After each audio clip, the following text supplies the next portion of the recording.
La sensibilité et la raison sont, sans conteste, deux niveaux différents de la connaissance. Toute la question est de savoir si, entre ces deux facultés, il y a opposition ou continuité. L'expérience sensible repose par définition sur la sensation. Mais qu'est-ce que la sensation? C'est un état du corps causé par une stimulation interne ou externe et perçue consciemment. Lorsque nous éprouvons une sensation de chaleur, nous pouvons l'exprimer de deux façons. J'ai chaud et il fait chaud. En effet, la sensation possède un aspect subjectif. Nous éprouvons intérieurement la faim, la soif, la nausée, la céphalée, etc. Mais cette affection interne peut aussi nous informer sur l'état de notre corps et sur le monde extérieur. C'est la dimension objective de la sensation. Les sens sont donc des témoins, mais ils ne le sont pas tous au même titre. On peut, comme Kant, classer les 5 sens en fonction de leur rapport à une impression externe. Le goût et l'odorat sont plus subjectifs qu'objectifs, car l'impression qu'ils produisent est plus celle de la jouissance que de la connaissance de l'objet extérieur. En revanche, le toucher, la vue et l'ouïe sont plus objectifs que subjectifs. Ils se rapportent davantage, écrit Kant, à la connaissance de l'objet extérieur qu'ils ne mettent en mouvement la conscience de l'organe affecté. Les deux premiers établissent un rapport intime avec la chose sentie, mais dans le cas du toucher, il y a contact extérieur, et pour ce qui est de la vue et de l'ouïe, le rapport est indirect. N'est-ce pas pour cette raison qu'il est plus difficile de tomber d'accord sur les saveurs et les odeurs que sur les sons et les images? Quoi qu'il en soit de leur degré d'objectivité, les sens sont, à des degrés très divers, la première source d'information sur le monde. Un examen comparé des sensations et des connaissances rationnelles peut nous amener à souligner en quoi elles s'opposent. L'expérience sensible est, pour une part, relative à chaque individu, alors que la raison donne accès à des vérités universellement valables. De plus, pour chaque individu, la sensation est changeante, fonction du mouvement. Ce vin que je trouvais hier agréablement corsé m'apparaît aujourd'hui acide. Cette valise que je portais avec aisance ce matin me semble maintenant peser le double. Au contraire, la raison n'admet pour vrai que les idées stables et immuables. La règle qui permet de calculer la surface du rectangle ne peut être autre qu'elle n'est. C'est une vérité nécessaire et elle est valable pour tout esprit. C'est une vérité universelle. Platon conclut de cela, dans le Phédon, que la raison n'a rien à attendre de l'expérience du sensible. Mieux, elle doit s'en défier car elle est cause de troubles et de vertiges pour la pensée rationnelle. La nécessité de cette rupture est exprimée de façon imagée dans la République de Platon par l'allégorie de la caverne. Tant que l'homme accorde sa confiance au sensible, il est en proie à l'illusion. La connaissance vraie exige qu'il s'en détourne au profit des objets intelligibles, c'est-à-dire les idées qui ne sont accessibles qu'à l'intelligence pure. Cette théorie implique que l'esprit n'apprend rien de l'expérience sensible. Les sensations ne sont au mieux que l'occasion pour notre âme de retrouver un savoir qu'elle portait en elle. Pour nous convaincre, Platon nous montre dans le Ménon Socrate soumettant un problème de géométrie à un jeune esclave. L'enfant, qui n'a pas fréquenté l'école, guidé par les questions de Socrate, trouve la solution après quelques erreurs qu'il redresse lui-même. Le savoir, conclut Platon, est une réminiscence, c'est-à-dire l'émergence d'un souvenir oublié mais déjà présent en nous et non issu d'une impression externe. Mais si l'on part, comme les épicuriens, d'un postulat matérialiste, on ne peut admettre la thèse platonicienne d'une âme indépendante du corps et capable d'accéder à des connaissances suprasensibles. Le savoir ne peut avoir sa source que dans la sensation. Mais si cette source est déficiente, les matérialistes ne seront-ils pas obligés de renoncer à la connaissance? En fait, ceux-ci ne nient pas que l'expérience sensible soit l'occasion d'illusions et de tromperies. Lucrèce, disciple d'Épicure, en fait d'ailleurs un inventaire impressionnant. Le navire qui nous porte s'avance tout en paraissant immobile, et celui qui demeure à l'ancre semble se déplacer. La nuit, quand dans le ciel les vents emportent quelques rares nuages, on croit voir les astres glisser à l'encontre des nuées qu'ils dominent, dans un sens tout autre que celui où ils sont emportés. Toutes ces observations pourraient justifier un désaveu des sens, mais ce n'est pas la conclusion de Lucrèce. Au contraire, le fait que les sens soient les seuls témoins de la connaissance est finalement un argument en leur faveur. Car si rien ne nous vient par une autre voie que celle des sens, au nom de quoi pouvons-nous invalider leur témoignage? Dans ce qu'elles nous donnent à sentir, les sensations sont toujours vraies. En fait, aucun de nos sens ne peut se réfuter lui-même.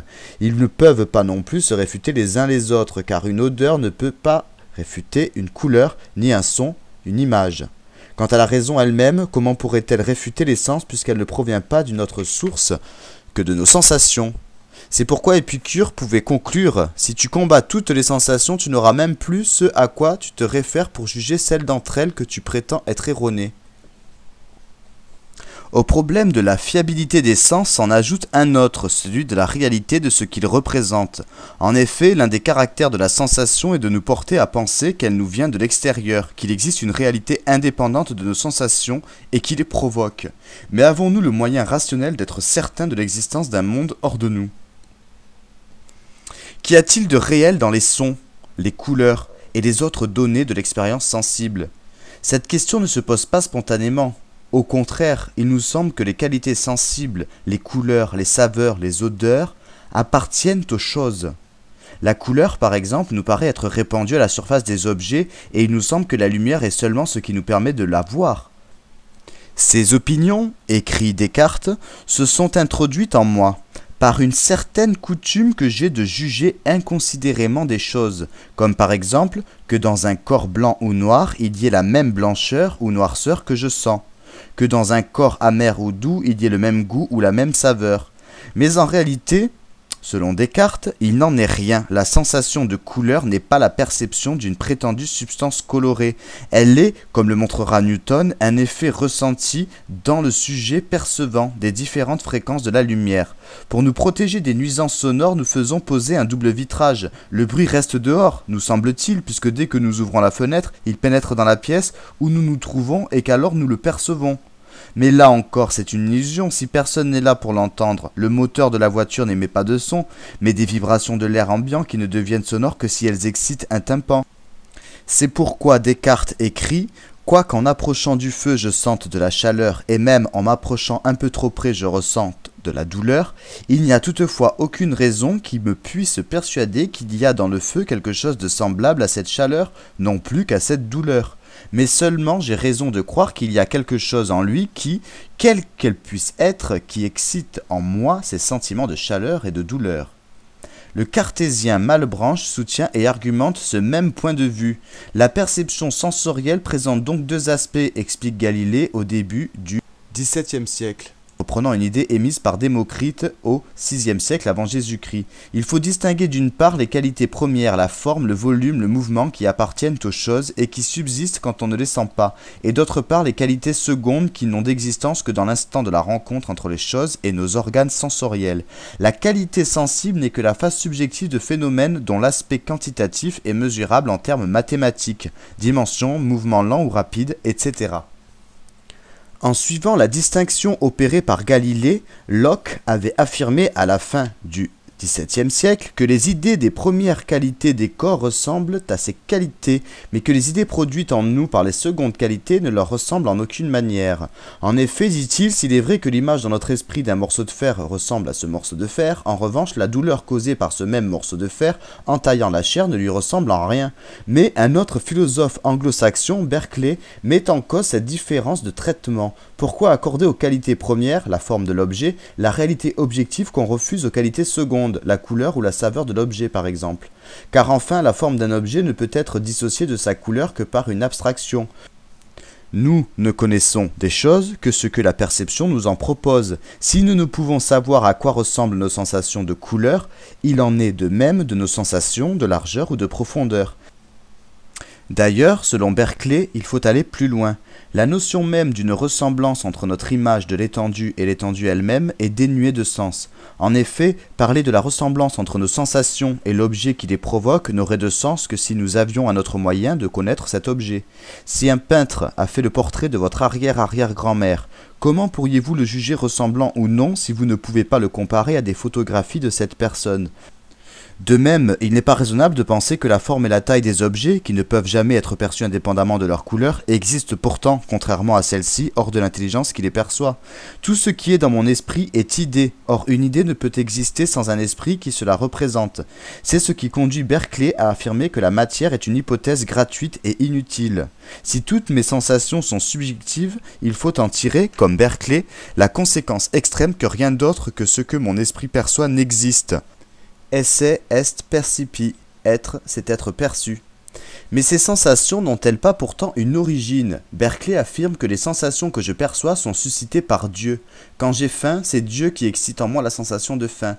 Puis il suscite en moi l'impression que j'avale un morceau de fromage. Puis celle que je perçois sa saveur, puis celle de la satiété. Et si je partage cette collation avec un ami, Dieu suscite les sensations correspondantes chez cette personne. Cette hypothèse pourra sembler extravagante, mais l'est-elle moins que la croyance traditionnelle qui veut que Dieu ait créé toutes ces choses? Le fromage, les brebis qui donnent ce lait, et donc aussi les prairies où elles paissent, la pluie qui les arrose, afin qu'elles produisent sur moi des impressions sensibles. Au fond, n'est-ce pas l'hypothèse de Berkeley qui est plus simple? Si le pouvoir de Dieu lui permet de créer le monde et les sensations que ce monde provoque sur moi, pourquoi n'aurait-il pu, a fortiori, se contenter de créer seulement ces sensations? Pourtant, le fait que cette hypothèse soit concevable ne suffit pas à l'imposer. On peut en imaginer une autre, plus économique encore. Si la réalité se résume à ce que mon esprit perçoit, on ne peut exclure que Dieu, le monde, et par conséquent les autres personnes, ne soient autre chose que des images dans mon esprit. Cette théorie extrême s'appelle le solipsisme, et elle se réduit à cette affirmation. Seul moi-même existe. Le lecteur objectera que celui qui la lui propose a bien du temps à perdre. À quoi bon écrire dans un livre des raisonnements destinés à établir que celui qui les lit n'existe pas? Certes, mais cela ne devrait pas empêcher le lecteur d'imaginer à son tour que c'est lui-même qui tient ce raisonnement, qu'il n'y a ni livre entre ses mains ni personne pour l'avoir écrit et qu'il est seul avec ses impressions sensibles. Si le lecteur persiste à penser que cette hypothèse ne mérite pas d'être prise au sérieux, et de fait aucun philosophe n'a attaché son nom à cette doctrine solipsiste, qu'il se rappelle que lui-même pourtant se trouve fréquemment dans une situation analogue, à savoir chaque fois qu'il rêve. En effet, nous faisons tous l'expérience du rêve, pendant lequel effectivement n'existe ni le monde dans lequel nous croyons évoluer, ni les personnes à qui nous croyons parler, ni les vêtements que nous croyons porter, ni peut-être même le corps que nous croyons avoir. Et de même que durant nos rêves, nous n'avons aucun moyen de mettre en doute ce qu'ils nous suggèrent, de même si la vie entière n'était qu'un songe, comment pourrions-nous le savoir? Peut-être est-ce le cas, et alors, écrit Montaigne, nous veillons dormant, et veillant dormons. C'est une grande honte pour l'esprit humain, disait Diderot, que cette hypothèse absurde ne puisse être réfutée, mais peut-être n'est-ce pas nécessaire si l'on observe qu'elle se réfute elle-même. En effet, que signifie la notion du rêve ou d'hallucination? Que nous prenons certaines perceptions fictives pour des perceptions réelles. L'idée même de rêve n'implique-t-elle pas celle d'une réalité qui lui est extérieure? Or, un rêve dont on ne pourrait pas se réveiller, n'est-ce pas au fond la définition de la réalité? Et cette réalité, nous prétendons en avoir une certaine connaissance. Il nous reste à examiner quelle part y prendront respectivement la raison et l'expérience sensible. Un savoir véritable ne peut se réduire à une collection de sensations. Il exige une mise en ordre de l'expérience, des principes d'explication et de cohérence tels que tout doit avoir une raison d'être, principe de raison suffisante, qu'il ne peut y avoir d'effet sans cause, principe de causalité. D'où viennent ces principes? L'esprit les contient-il en lui-même comme le pensent les rationalistes ou sont-ils issus de l'expérience sensible comme le pensent les empiristes? Ces principes sont universels, ils valent pour tout esprit, et nécessaires, ils ne peuvent pas être autres. Pour expliquer cela, on peut considérer, comme les philosophes rationalistes, que ces principes sont inscrits dans la nature même de la pensée. Cette idée était contenue dans la théorie platonicienne de la réminiscence. Dans le même esprit, Descartes suppose que Dieu a déposé dans notre âme des semences de vérité, les idées innées, comme l'idée d'infini par exemple. On ne peut s'en passer pour faire des mathématiques, mais on ne peut pas considérer qu'on l'a acquise à partir de l'expérience sensible, car ce que nos sens nous permettent de percevoir, c'est toujours une chose finie par ses dimensions, son volume. Pour découvrir cette idée d'infini, il me suffit, dit Descartes, de consulter ma faculté de penser, c'est donc une idée innée. De même, si je veux savoir quelle est la nature des objets matériels, la sensation ne m'apprend rien de ferme parce que les données sensorielles sont changeantes. Mais en faisant usage de ma seule raison, je découvre cette idée innée à mon esprit. L'essence des corps réside uniquement dans l'étendue spatiale. Descartes fondait sur cette conception rationaliste l'espoir de déduire entièrement des idées innées la connaissance du monde physique. Malheureusement, à elle seule, cette méthode ne suffit pas à assurer le progrès des sciences de la nature. L'empirisme de Locke prend le parti contraire. Il n'existe aucune idée innée. Toutes nos idées sont acquises. L'esprit est semblable à une tabula rasa, une tablette vierge, sur laquelle les sensations viennent imprimer leur marque. Ainsi, l'expérience est la source première de nos connaissances. Mais quelle certitude peut-on fonder sur l'expérience? Demande un autre philosophe empiriste, l'Écossais David Hume. En effet, l'observation empirique permet de constater des faits. Par exemple, je fais chauffer de l'eau et elle s'évapore. Or, j'affirme que l'échauffement est la cause de l'évaporation. Pourtant, aucune observation ne me montre le lien de causalité qui rattache les deux faits observés. Qu'est-ce qui me donne la certitude qu'une prochaine fois l'échauffement de l'eau sera suivi de son évaporation ? Au nom de quoi l'observation de ce qui est présent m'autorise-t-elle à inférer ce qui sera dans le futur ? C'est sans doute, dira-t-on, que j'applique l'un des fameux principes de la raison, ici le principe de causalité, qui s'énonce ainsi: les mêmes causes produisent les mêmes effets. Si l'échauffement a pu être suivi d'une évaporation, à l'avenir, il en sera de même. Mais, poursuit Hume, d'où me vient ce principe de causalité? De l'observation que la nature nous a toujours paru suivre un cours régulier. Soit, mais puis-je affirmer qu'il en sera ainsi demain encore? Si j'affirme que la nature, ayant été jusqu'ici régulière, continuera à l'être dans le futur, je suppose acquis ce qu'il s'agit justement d'établir. Je commets une faute logique appelée pétition de principe. Mon affirmation de la régularité de la nature repose sur le principe de causalité, lequel repose à son tour sur la régularité présumée de la nature. Et pourtant, tout le monde croit que le principe de causalité est vérifié et que l'échauffement est la cause de l'évaporation. Certes, dit Hume, nous le croyons, mais nous ne le savons pas. Cette croyance n'a aucun fondement certain. Simplement, elle s'explique par notre habitude de voir les choses se succéder ainsi.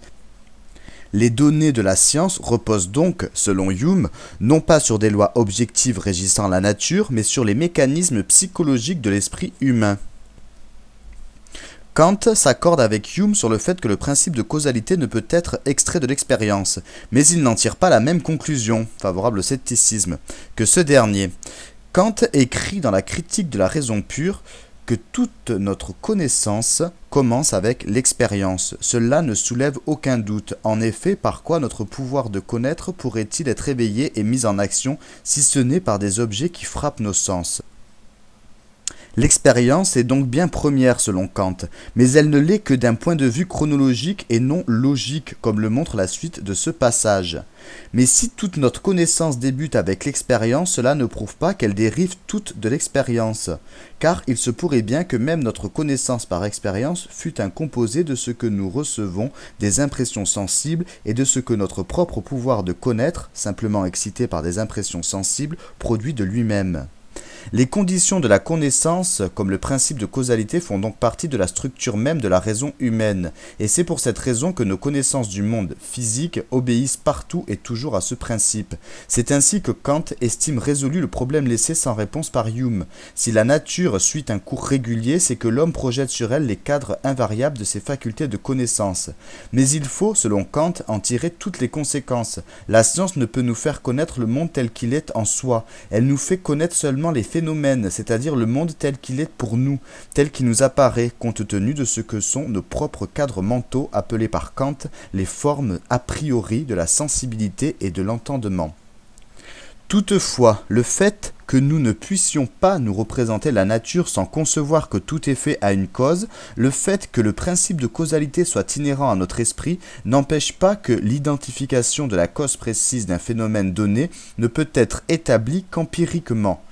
Et, pour y parvenir, le savant n'a d'autres ressources, comme le montrera Karl Popper, que de lancer des hypothèses audacieuses, des conjectures risquées qui subiront souvent, de la part de l'expérience, une sévère réfutation.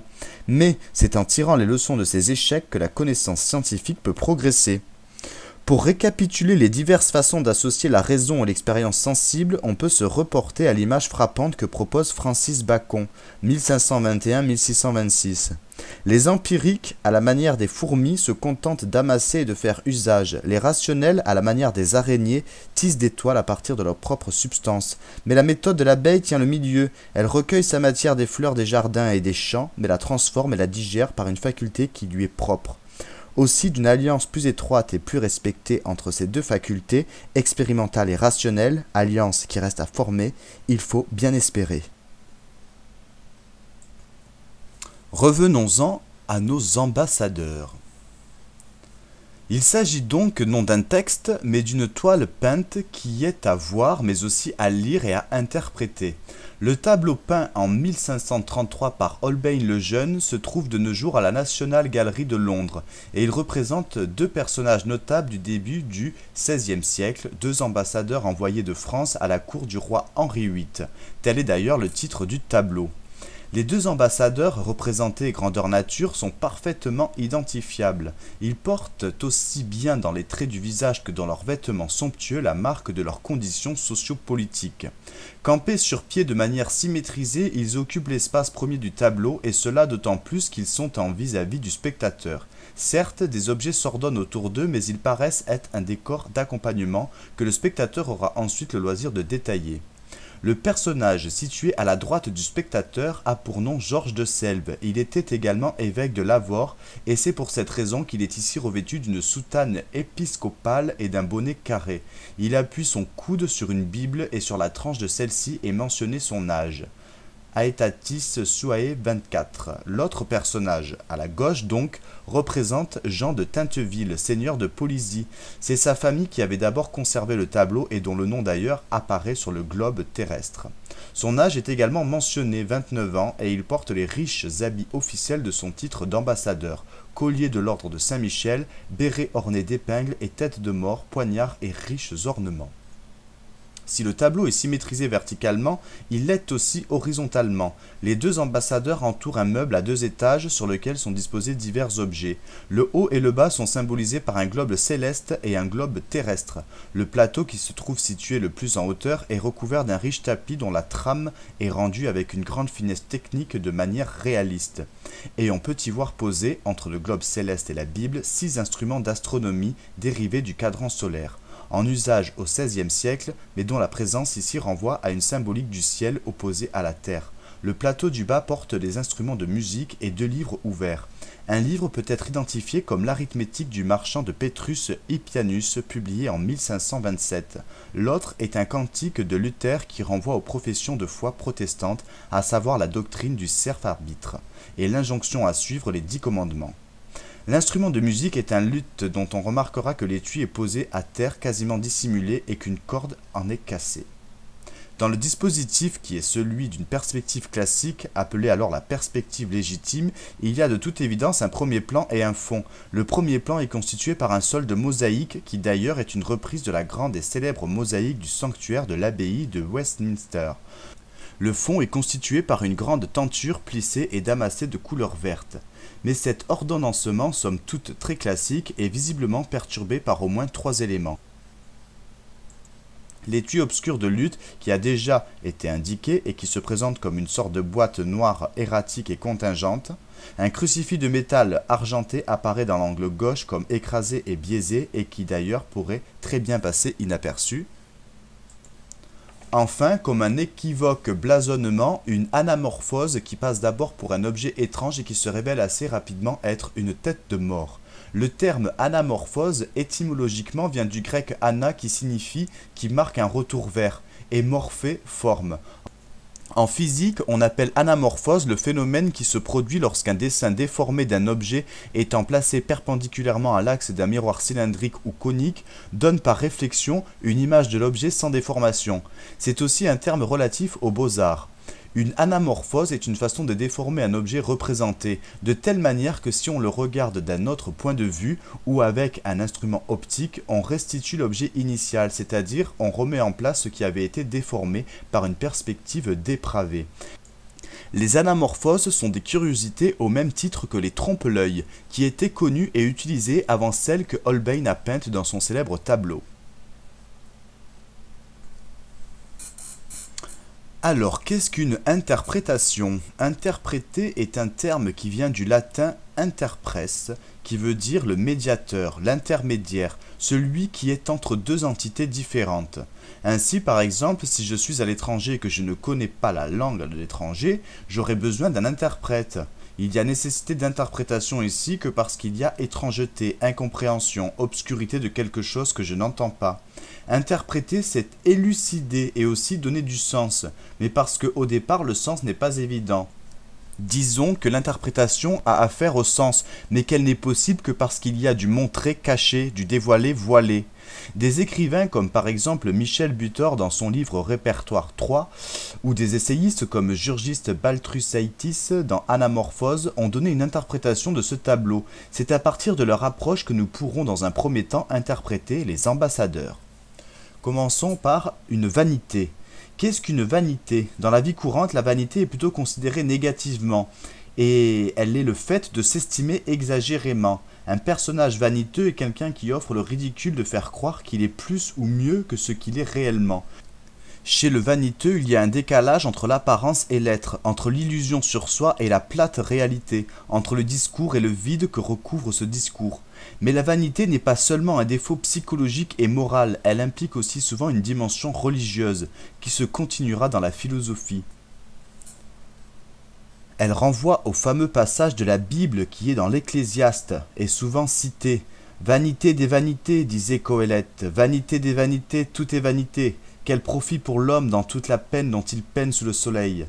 La vanité alors met en opposition les biens terrestres, comme l'argent, la beauté physique du corps, la jeunesse, la puissance temporelle. Avec le temps qui passe, qui détruit et emporte tout, elle oppose la vie dans sa belle immédiateté naïve avec l'inévitabilité de la mort. Elle oppose l'inconstant, le passager, le transitoire avec l'éternel, c'est-à-dire ici Dieu. Une vanité est aussi un genre esthétique en soi que l'on trouve souvent au XVIe et XVIIe siècle et qui fait référence au thème cité. Dans cette optique, le crâne qui rôde au pied des notables impassibles pourrait être la mort elle-même que les êtres humains ne veulent pas voir et à laquelle ils ne veulent pas penser tellement ils sont préoccupés par des futilités ou même par des choses qu'ils croient sérieuses mais qui dans le fond ne le sont pas. Il y aurait alors comme une théorie de ce que Pascal appellera plus tard le divertissement. Le Christ mis de côté, quasiment imperceptible, serait en ce sens la vérité de toute la scène. Une illusion. Qu'est-ce qu'une illusion? En un sens premier, une illusion est une tromperie, une équivoque entre le vrai et le faux dans lequel le faux est gagnant. Le terme illudere en latin et donc l'étymologie nous instruisent sur le sens du terme. Ludere veut dire en effet jouer, ce qui veut dire qu'il y a un jeu entre le vrai et le faux dans lequel le faux va se jouer du vrai. Ce qui veut dire que le vrai finit par être indécidable. Jouer en français veut dire faire semblant et être joué veut dire être moqué, être dupé, être vaincu. On parle d'ailleurs d'illusion des sens lorsqu'un de nos sens est abusé et que cette erreur n'est pas vraiment rectifiable. Par exemple, je vois le soleil se lever le matin, il passe la ligne dessinée au loin par les collines et monte dans le ciel. Je sais qu'il s'agit d'une illusion, c'est-à-dire que le soleil ne monte pas, mais qu'au contraire il reste immobile et que c'est la rotation de la Terre qui produit l'effet de mouvement. Pour autant, la théorie astronomique et scientifique n'arrive pas à rectifier la façon que mon œil a de voir le phénomène. Là est l'illusion, elle est une erreur qui survit à sa réfutation, elle est une erreur que l'on n'arrive pas à déloger. Quel rapport avec les ambassadeurs? L'anamorphose signale le jeu foncier, nous croyons voir mais nous ne sommes pas sûrs. L'anamorphose n'est pas seulement une partie du tableau mais elle s'étend à la totalité de la toile pour nous, à la totalité du monde. L'illusion ne constitue pas seulement un divertissement aimable et passager, elle engage toute une philosophie du monde, une façon de concevoir la vérité ainsi que sa place dans le monde. C'est la déclamation de Macbeth de Shakespeare. La vie n'est qu'une ombre qui marche, elle ressemble à un comédien qui se pavane et s'agite sur scène 1 heure durant. Après quoi il n'en est plus question. C'est une histoire de fou racontée par un idiot, pleine de bruit et de fureur et ne signifiant rien. Une folie. Enfin, l'anamorphose et son jeu d'équivalence peuvent être lus comme une folie, ce qui ici renvoie surtout au livre L'éloge de la folie écrit en 1513 par l'ami de Hans Holbein, Erasme de Rotterdam. Dans son ouvrage, Erasme distingue 3 sortes de folie. Une folie marginale qui est dangereuse et qui est la passion fanatique, une folie généralisée qui est la folie bienheureuse et nécessaire à tout être humain pour vivre, enfin la folie du Christ. L'éloge est faussement ironique car l'humaniste Erasme veut surtout dire que la raison ne peut à elle toute seule nous conduire vers la vérité, mais que par contre la folie, ou plutôt une part de folie, est nécessaire non seulement pour bien vivre mais aussi pour manifester la vérité. Il y a réversibilité entre les deux entités de sagesse et de folie. Qui prétend être trop sage finit par devenir comme fou, et qui est un peu fou fait preuve de sagesse. La sagesse n'étant pas constituée par l'exclusion de la folie, mais au contraire par son acceptation. Et un peu de philosophie dans tout ça. L'interprétation possible ou même les interprétations possibles ne font pas cesser pour autant tout questionnement. L'interprétation qui joue avec le cachet montré pourrait supposer qu'il y a un point de départ et un point d'arrivée qui alors serait le montré ultime. Or, une interprétation, en tant qu'elle n'est qu'une interprétation, suppose aussi qu'elle ne fonctionne pas comme une démonstration qui serait vraie, c'est-à-dire universelle et objective. Il faut questionner. La perspective engage un spectare, c'est-à-dire un point de vue mais aussi un pouvoir voir. Dans les ambassadeurs, nous avons dit qu'il y avait une perspective classique et une perspective dépravée. Mais il y a un déroutement du voir. Le fond est en effet occupé par une tenture qui peut-être est posée contre un mur, mais qui peut-être aussi ressemble à un rideau de théâtre. Si bien que la question qui continue à se poser est celle de savoir ce que cache cette tenture, si d'ailleurs elle cache quelque chose et ce que pourrait être ce quelque chose. L'interprétation n'arrive pas à une conclusion et à une clôture, mais elle reste alors ouverte. Ce sont les questions qui relancent la possibilité de l'interprétation, mais d'une interprétation interminable, et les questions peuvent se presser. Que veut dire exactement l'expression des visages? Sont-ils impassibles ou bien sont-ils médusés? Pourquoi et par quoi? Pourquoi la place du crucifix est-elle si réduite au point même qu'il risque de passer inaperçu? Les tableaux de cette période de la Renaissance accordent une grande place au domaine religieux et au symbole de la foi. Alors pourquoi dans ces conditions le Christ est-il minimisé? Comment lire ce retrait? Pourquoi n'avoir pas représenté simplement et nettement un crâne? Il y a beaucoup de vanité qui représente explicitement une tête de mort. Dans ces conditions, qu'ajoute exactement le fait d'avoir brouillé cette tête de mort? De plus, les indications données par les inscriptions sont-elles vraiment faites pour nous renseigner? Ne sont-elles pas faites plutôt pour nous égarer? Et les objets relatifs aux sciences et aux techniques veulent-ils dire que les ambassadeurs sont savants ou au contraire est-ce une ironie de leur ignorance? Intéressons-nous maintenant à l'idée de mystère. La tête de mort impose sa présence et cela d'autant plus qu'elle est anamorphosée et que donc se pose la question mais qu'est-ce que c'est exactement que cette figuration incertaine? Et qui renvoie d'une certaine façon à la question mais qu'est-ce que c'est exactement que la mort? Et est-elle figurable? La mort peut-elle être symbolisée dans une représentation ou n'en avons-nous pas une symbolisation toujours inadéquate? La mort n'est-elle pas l'allégorique par excellence? Et d'ailleurs, un crâne d'être humain renvoie-t-il aux morts ou à la mort? Et quand le mort est mort, avons-nous la possibilité de voir et de savoir quelque chose de la mort, ou bien ne voyons-nous pas toujours la mort depuis les rives du vivant? Les Grecs avaient imaginé dans leur mythologie que les gorgones se tenaient à l'entrée du royaume des morts. La tête de la gorgone ne peut être regardée qu'indirectement et jamais directement. Cela ne veut-il pas dire que le regard effrayé ne peut soutenir de voir plus longtemps, et qu'on ne peut voir à cause de cela que l'anamorphose de la mort mais non sa forme même? Que voient les ambassadeurs? Sont-ils médusés? C'est-à-dire interdits par la tête de Méduse?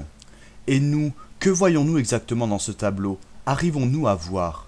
L'idée de mystère nous donne à penser que le visible se tisse d'invisibilité.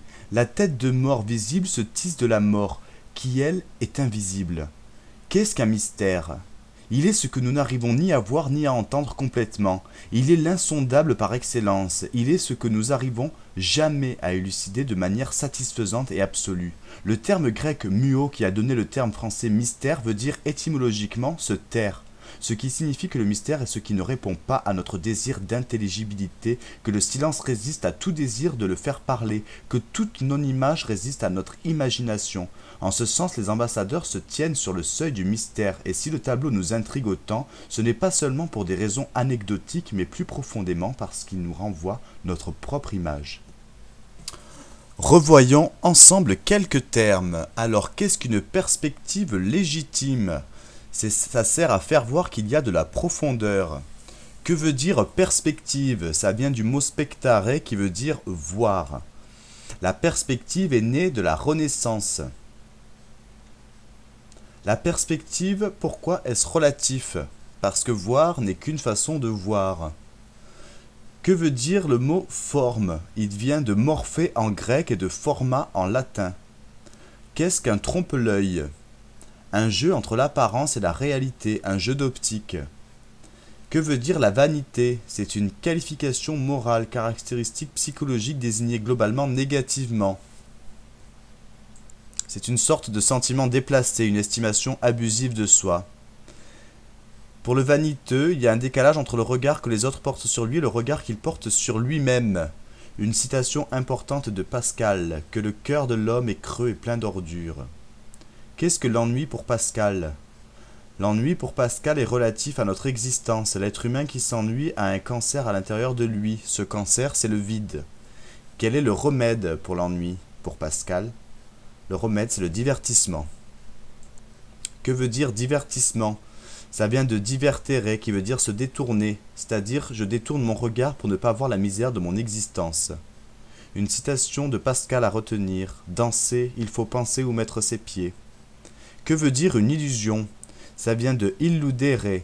Ludere qui veut dire jouer, le jeu de l'enfant ou de l'acteur. C'est l'amusement, donner une comédie. Être joué, ça veut dire être berné. Il y a une confusion entre le vrai et le faux, une impossibilité de distinguer radicalement le vrai du faux. Dans le fond, c'est un triomphe du faux, c'est-à-dire que le faux gagne sur le vrai.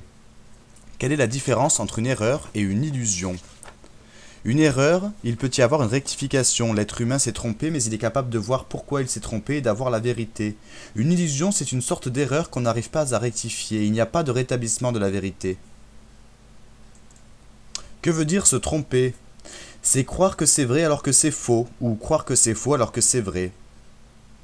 En fait, nous aimons le songe et nous aimons le mensonge. Les hommes préfèrent un mensonge qui les arrange à une vérité qui les dérange. Que veut dire une ombre? C'est une réalité improbable, le mixte d'être et de néant. C'est curieux car ça ressemble à un être mais ça ne l'est pas. Que veut dire hypocrite? Hypocrite veut dire comédien en grec. Nous portons un masque, mais ce masque adhère à la peau, c'est nous. Que veut dire une folie? C'est une dépense luxueuse au XVIIIe siècle. Le terme de folie s'oppose au mot raison. La raison, c'est le côté rationnel. Il intervient dans le domaine du vrai, dans le domaine du bien. La folie, c'est le domaine du non-sens, de l'absurde, de l'irrationnel. Être fou, c'est se laisser emporter, être passionné. René Descartes est un philosophe de la méthode pensualiste par excellence, et lui, il pense qu'il faut éliminer la folie car il y a un chemin vers le vrai, c'est la raison. Erasme, dans l'éloge de la folie, dit qu'il n'y a pas la folie d'un côté et la raison de l'autre. Si vous êtes sage, vous devez accepter d'être fou quelquefois. Que veut dire allégorie, qui renvoie à autre chose? Le soleil, pas plus que la mort, ne peut se regarder en face. Ça veut dire je ne peux rien y voir. La vie n'est qu'une ombre qui marche, elle ressemble à un comédien qui se pavane et s'agite sur scène 1 heure durant, après quoi il n'en est plus question. C'est une histoire de fou racontée par un idiot, pleine de bruit et de fureur et ne signifiant rien. Extrait de Macbeth de Shakespeare.